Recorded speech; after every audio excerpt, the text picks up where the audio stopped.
Hi everyone, Roland Smith at the Mortgage Center.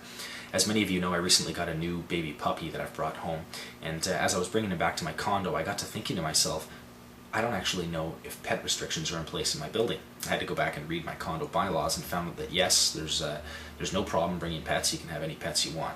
Now that's very different. Some buildings have restrictions with size or number of pets or whatnot, but it got me to thinking, what other restrictions are there out there and how do they affect the marketability of your home? There's really three restrictions that you're going to see: pets, rental restrictions, and age restrictions. Of those three types of restrictions, pet restrictions have really no bearing on marketability of a property. I've never seen one property sell higher than another solely because, all things being equal, that the pet restriction was the reason. Rental restrictions have a very material effect on your resale of your property. If you've in a building that has a limited number of rentals or has no rentals allowed, and it's often done because owners take better care of the property than tenants do, just it's a fact of life.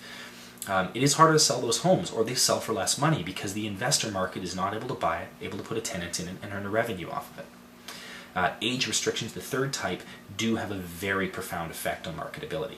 If you're in a building that's 40 plus or 30 plus, generally they're very marketable and you can still finance them quite easily. Where you run into problems is when you're in a building that is 55 plus. At that point, you've really started to narrow down the market that is going to be able to buy your property. And how many of that people in that market want to live in an age-restricted community?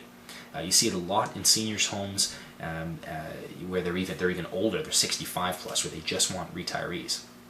So if you're looking at one of these properties thinking this is a fantastic deal, first off you've got to look, if you're going to have kids, you're not going to be allowed to live in the property. Strata Council can enact fines against you, and they can block the purchase of something if they really so desire. I'm yet to see it happen. But one more note on financing these properties: CMHC cannot insure them. So if you're trying to put less than 5% down, we have to go with one of the other mortgage insurers. Now the reason CMHC can't insure them is because it's a form of age discrimination, and the government can't be seen to support any form of discrimination. So if a Strata Council is preventing people from under 55 from buying it, they're semi-discriminating. CMHC won't insure it. So you're either going to have 20% down, or you have to go to Genworth or AIG as the mortgage insurer. Genworth is still has a very good market share in Canada, but AIG has shrunken dramatically, and given the recent takeover, I'm not sure if they're actually still conducting business or not. So the message from all this is financing a building 55 plus can be difficult. Financing it 30 plus, 40 plus, we can probably get it done and not have very many problems. So if you know somebody who's looking at an age-restricted building thinking it's a great deal, and if it does fit their lifestyle, have them give me a call. It's Roland Smith at the Mortgage Center.